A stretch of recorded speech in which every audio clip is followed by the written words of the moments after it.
Sir unmute করেন sir.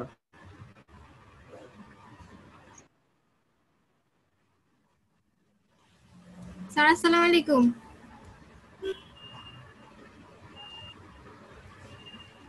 ওয়ালাইকুম sir.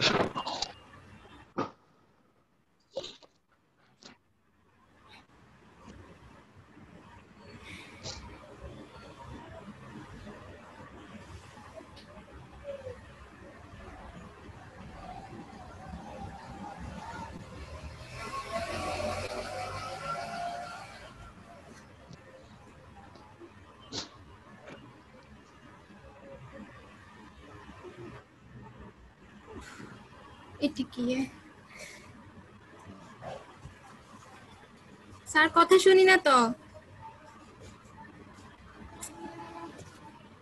Sir আপনার ভয়েস শোনা যাচ্ছে না। হ্যালো, এখন শোনা যাচ্ছে? স্যার আনমিউট করেন না। জি এখন ঠিক আছে, এখন ঠিক আছে। আচ্ছা, so welcome to my online class. In my previous class I discussed about some shortcut rules of right form of verbs. Today I will continue from the rest of the topic, that is conventional rules of right form of verbs. Look at our computer screen. You see some rules here to whom you are mostly acquainted.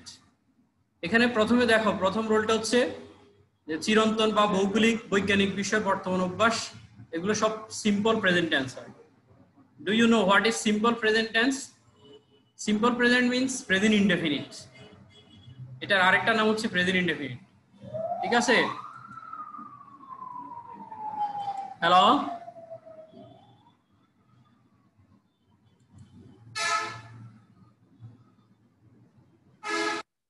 আচ্ছা। তো আমরা চিরন্তন সত্য যেটা যেটা চিরকাল একই রকম হবে। তারপর ভৌগোলিক বিষয়, ভৌগোলিক বিষয় হচ্ছে আসলে কোনো স্থান, কোনো জিনিস কোথাও অবস্থিত। তারপরে বৈজ্ঞানিক বিভিন্ন টার্ম আছে এবং বর্তমানে যে কাজগুলা করা হওয়া থাকা বোঝায়, যেটা নিয়মিত হয়, প্রায় হয়, প্রতিদিন হয়, এরকম বর্তমান অভ্যাসগুলো, এগুলো সব আমরা সিম্পল প্রেজেন্ট টেন্সে করি। আর রোল টুতে আছে সময়ের উল্লেখ না থেকে যদি বাক্যে always, regularly, daily, everyday, every night, every morning, sometimes, often, generally, occasionally, usually, normally, এই ওয়ার্ডগুলো যদি কোনো বাক্যে থাকে তাহলে আমরা সেটাকে সিম্পল প্রেজেন্ট টেন্স ধরব।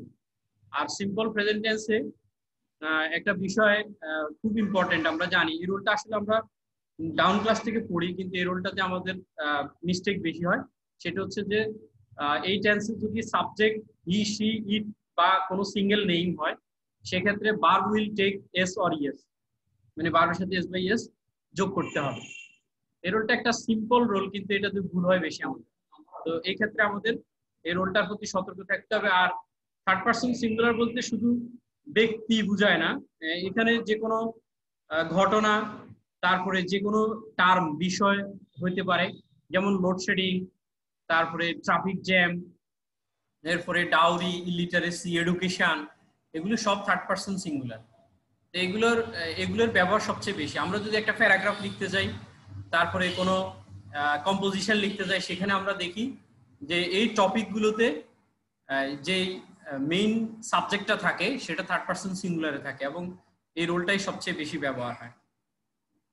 তো তারপরে রোল 3তে দেখো, সিম্পল প্রেজেন্ট বা ফার্স্ট টেন্সে টু বি ভার্ব বিহীন নেগেটিভ ইন্টারোগেটিভ বাক্যে ডু ডাজ ডিড এর হেল্প নিতে হয়। সেক্ষেত্রে আমরা জানি যে যেমন যদি আমি বলি যে আমি যাই, আই গো, আর যদি আমি যাই না, এটাকে নেগেটিভ করতে চাই আমরা, তাহলে আমরা যে নটটা আনবো, নটের সাথে আমাদেরকে ডু ডাজ ডিড আনতে হবে। তখন আমরা বলি আই ডু নট গো। সে যায়, হি গোস, সে যায় না, হি ডাজ নট গো।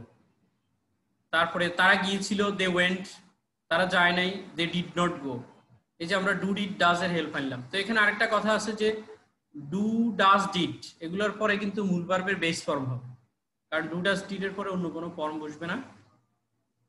এখানে একটা নোট আছে, ইন্টারোগেটিভ বাক্যে অক্সিলারি ভার্ব সাবজেক্টের আগে বসাইতে হয়, এটা আমরা জানি সবাই। রোল 4-এ চলে আসি আমরা। এখানে বলছে নাও, নাওএডেজ, at this moment, at this time, at present, day by day, slowly, gradually, rapidly. এই ওয়ার্ডগুলো দিয়ে আসলে কন্টিনিউয়াস প্রসেস বোঝানো হচ্ছে, মানে চলমান প্রক্রিয়া। তো চলমান প্রক্রিয়া বুঝাইলে আমরা জানি এটা প্রেজেন্ট কন্টিনিউয়াস টেন্স হয়। আর প্রেজেন্ট কন্টিনিউয়াসের স্ট্রাকচার আমরা সবাই জানি, এটা গত ক্লাসে আলোচনা করা হয়েছে। তারপরে রোল 5 এ দেখো, কোনো সেন্টেন্স যদি just now, already, yet, ever, lately, recently, in the mean time,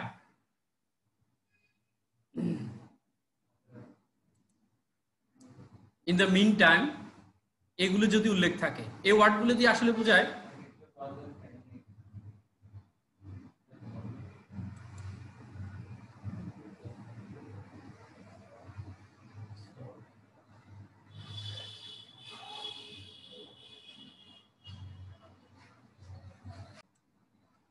এখন দেখো just now, already, yet, ever, lately, recently, in the meantime, এই ওয়ার্ডগুলো দিয়ে আসলে বোঝায় কোনো কাজ এইমাত্র শেষ হয়েছে, সম্পন্ন হয়েছে, কিন্তু তার ফলাফলটা এখনো বিদ্যমান আছে, বা তার যে প্রভাব সেটা আমরা এখন উপভোগ করছি, এরকম বোঝাচ্ছে। এই জন্য এই ওয়ার্ডগুলো থাকলে প্রেজেন্ট পারফেক্ট টেন্স হবে। আর রুল 6 এ দেখো, সময়ের আগে যদি সিন্স বা ফর থাকে তাহলে প্রেজেন্ট পারফেক্ট কন্টিনিউয়াস টেন্স হয়। এখানে আমরা জানি আসলে এই ক্ষেত্রে ব্যাপক সময়ের উল্লেখ থাকে, অর্থাৎ এই টেন্সের স্ট্রাকচারে আমরা ডেফিনিশনে আমরা যেটা দেখি যে কোনো কাজ অতীতে শুরু হয়ে এখনো চলছে এবং ভবিষ্যতেও চলার সম্ভাবনা আছে, এরকম বুঝাইলে প্রেজেন্ট পারফেক্ট কন্টিনিউয়াস টেন্স হয়। এই জন্য এই টেন্সে সময়ের আগে, সময়টা যদি নির্দিষ্ট হয় তখন সিন্স বসবে, আর সময়ের যদি ব্যাপকতা বোঝায়, যেটাকে আমরা পিরিয়ড অফ টাইম বলি, তখন তার আগে ফর বসাইতে হয়। এই জন্য আমরা সিন্স এবং ফর দেখলেই টেন্সটা নির্ণয় করতে পারবো।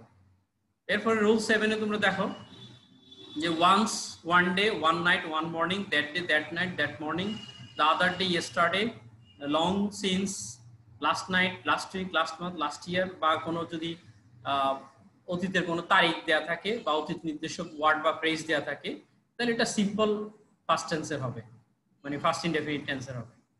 আসলে এই ওয়ার্ডগুলো দিয়ে কিন্তু পাস্টকে ইন্ডিকেট করা হয়।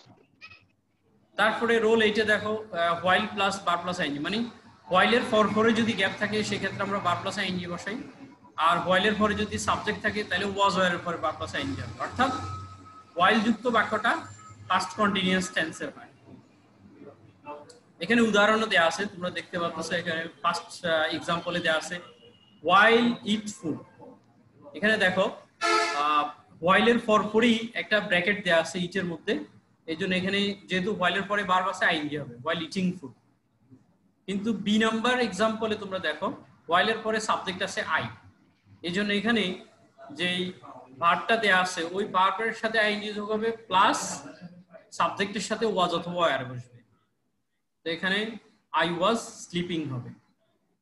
ওকে, এরপরে দেখো রোল 9 এ বিফোরের আগে আফটারের পরে পাস্ট বা ফিউচার পারফেক্ট টেন্স হয়। আমরা জানি বিফোর এবং আফটার এই দুইটা আমরা পারফেক্ট টেন্সে ইউজ করি। তো এই ক্ষেত্রে বাক্যের মধ্যে দুইটা পার্ট থাকবে, একটা পার্ট প্রেজেন্ট, একটা পার্ট ইনডেফিনিট টেন্সের হবে এবং আরেকটা পার্ট পারফেক্ট টেন্সের হবে। তো সেক্ষেত্রে এখানে নিচে এটা রিলেশনটা দেয়া আছে, কোন টেন্সের সাথে কোন টেন্সের রিলেশন সেটা নিচে দেয়া আছে। দেখো এখানে বলছে ফার্স্ট পারফেক্ট পাস্ট ইনডেফিনিট, মানে ফার্স্ট পারফেক্টের সাথে সবসময় পাস্ট ইনডেফিনিটের সম্পর্ক, এই সম্পর্কটা আমাদের মনে রাখতে হবে। ওকে, তারপরে দেখো ফিউচার পারফেক্টের সাথে প্রেজেন্ট ইনডেফিনিটের সম্পর্ক। এখন বাক্যের একটা অংশ যদি আমরা ফিউচার পারফেক্ট দেখি বুঝতে হবে আরেকটা অংশ প্রেজেন্ট ইনডেফিনিট হবে, অথবা একটা অংশ যদি ফার্স্ট ইনডেফিনিট থাকে আরেকটা অংশ ফার্স্ট পারফেক্ট হবে। এখানে নিচে এক্সাম্পল আছে, এক্সাম্পলটা বিষয়টাকে আরো ক্লিয়ার করবে। I go there after he had come. দেখো হি হ্যাড কাম, এটা কোন টেন্সকে ইন্ডিকেট করে? এটা আমাদের পাস্ট পারফেক্ট ইন্ডিকেট করে, এই জন্য আমাদের আগের অংশ হবে ফার্স্ট ইনডেফিনিট। তাহলে গোর পাস্ট ফর্মে কি হবে? গোর পাস্ট ফর্মে ওয়েন্ট হবে, এখানে আমরা ওয়েন্ট বসাবো। এক্সাম্পল বি তে দেখো I finish my homework before my tutor comes. এখানে মাই টিউটর কামস এটা কোন টেন্সকে ইন্ডিকেট করে? ইট ইন্ডিকেটস তাহলে এটা যদি প্রেজেন্ট ইনডেফিনিট হয় তাহলে প্রথম অংশ কোন টেন্সের হবে? যেহেতু আমরা জানি প্রেজেন্ট ইনডেফিনিটের সাথে ফিউচার পারফেক্টের সম্পর্ক, তাহলে ফিনিশের ফিউচার পারফেক্ট হবে। তাহলে আমাদের স্ট্রাকচার অনুযায়ী অ্যানসারটা হবে I shall have finished, shall have finished হবে অ্যানসারটা।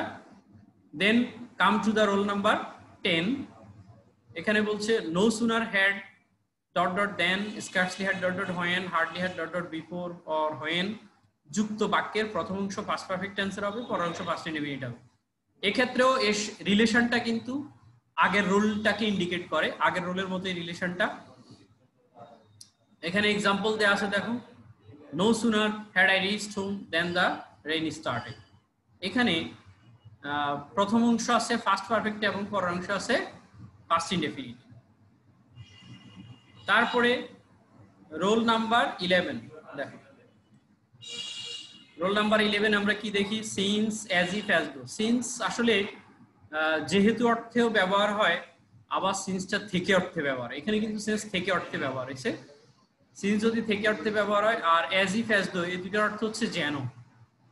এগুলো যদি বাক্যে কনজাংশন হিসেবে বসে, তাহলে প্রথম অংশ প্রেজেন্ট ইনডেফিনিট বা পারফেক্ট হলে দ্বিতীয় অংশ পাস্ট ইনডেফিনিট হবে। এখানে প্রেজেন্ট ইনডেফিনিট বা পারফেক্টের সাথে পাস্ট ইনডেফিনিটের সম্পর্ক। আবার যদি প্রথম অংশ পাস্ট ইনডেফিনিট হয়, তাহলে দ্বিতীয় অংশ পাস্ট পারফেক্ট হবে। এখানে কিন্তু প্রথম অংশ দ্বিতীয় অংশ খুব লক্ষ্য রাখতে হবে। যেমন উদাহরণ দেখো, for example she talks as if she know everything. এখানে টক্স এটা প্রেজেন্ট ইনডেফিনিট ফর্মে আছে, এই জন্য মাঝখানে অ্যাজ ইফ কনজাংশন আছে, সুতরাং আমাদেরকে পরের অংশ ফার্স্ট ইনডেফিনিটে করতে হবে। কোন ফর্মে করতে হবে? First indefinite. তাহলে নোর ফার্স্ট ফর্মে কি বলো, এনিওয়ান ক্যান অ্যান্সার? নোর ফার্স্ট ফর্ম হচ্ছে knew. She talks as if she knew everything. B number example, it was many years since I see her last. এখানে দেখো মাঝখানে সিন্স কনজাংশন আছে আর প্রথম অংশ ওয়াজ আছে, মানে এটা কোন টেন্স ইন্ডিকেট করতেছে? ইট ওয়াজ মেনি ইয়ার্স, এটা কোন টেন্স? Anyone can answer? এটা পাস্ট ইনডেফিনিটকে ইন্ডিকেট করতেছে। তাহলে পরের অংশ কোন টেন্স হবে? পরের অংশ হবে আমাদের পাস্ট পারফেক্টে। তাহলে এখন আমাদের টেন্সের স্ট্রাকচার অনুযায়ী আমরা সি এর ফার্স্ট পারফেক্ট করব had seen, I had seen her last. এরপরে দেখো রোল 12। রোল 12 হচ্ছে উড দ্যাট। উড দ্যাট অর্থ কি জানো? Would that means if.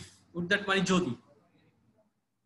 Would that plus subject plus could, মানে উড দ্যাট যুক্ত বাক্যের সাবজেক্টের পরে কুড বসাইতে হবে মূল ভার্বের আগে। যেমন এখানে for example, would that I be a child again. এখানে উড দ্যাট শুরুতে আছে, তারপরে সাবজেক্টের পরে বি আছে দেখো। তো আমাদের স্ট্রাকচার অনুযায়ী এখানে বির আগে আমাদেরকে কুড বসাইতে হবে। তাহলে would that I could be a child again, যদি আমি আবার শিশু হতাম। রোল 13। রোল 13 আমরা কি দেখতে পাচ্ছি? As though, as if, wish, fancy. As though, as if এর অর্থ আমি আগে বলছি যেন, আর উইশ ইচ্ছা করা, আর ফ্যান্সি মানে হচ্ছে কল্পনা করা। এগুলো যদি কোনো বাক্যে থাকে, তাহলে এদের পরে যদি টু বি ভার্বের স্থলে গ্যাপ থাকে, মানে টু বি ভার্বের জায়গায় আমাদেরকে ভার্ব বসাইতে বলে, তখন আমরা সেখানে ওয়ার বসাবো। এখানে একটা বিষয় বলে রাখা ভালো যে সকল পার্সনই কিন্তু আমাদেরকে সকল নাম্বার পার্সনে ওয়ার বসাইতে হবে। যেমন I wish I be a millionaire, আমার ইচ্ছা যদি আমি লাখপতি হতাম। এখানে একটা বিষয় দেখো, আমাদের নিয়ম অনুযায়ী এখানে বি জায়গায় বলছে ওয়ার বসাইতে। এখন আমরা দেখি সাবজেক্ট আছে আই, আইর সাথে কিন্তু ওয়াজ বসার কথা, কিন্তু এখানে বসাইতে হবে ওয়ার। কেন? Because it indicates unreal fast. এটা আসলে অবাস্তব অতীতকে ইঙ্গিত করে। এই সেন্টেন্সটা দিয়ে অবাস্তব অতীত বোঝায়, যে অতীত বাস্তব হওয়া সম্ভব না। যেমন যদি কেউ বলে I fancy I were a king, যে আমি কল্পনা করি যদি আমি রাজা হতাম। এখন আসলে আমার পক্ষে কি রাজা হওয়া পসিবল? এটা পসিবল না। এটাই হচ্ছে অবাস্তব অতীত বা আনরিয়েল ফাস্ট। এই আনরিয়েল ফাস্ট বোঝানোর জন্য আমরা ওয়াজের জায়গায় ওয়ার ব্যবহার করি, এটা একটা exception. Then come to the roll number 14। 14 number রোলে আমরা আসি। এখানে অবশ্যই একসাথে 3টে স্ট্রাকচার আছে, এটা খুবই ইম্পর্টেন্ট, কারণ এই রোল নাম্বার 14টা আমাদের কমপ্লিটিং সেন্টেন্সেও লাগবে, তারপরে রাইট ফর্ম ভার্বসে লাগবে, এরপরে এটা আমাদের ট্রান্সফরমেশনেও লাগবে। সেই ক্ষেত্রে এই রোলটা আমাদেরকে একটু ভালো করে মনে রাখার চেষ্টা করতে হবে। এটা হচ্ছে ইফ এর রোল, বা এটাকে আমরা কন্ডিশনাল বলি। ইফ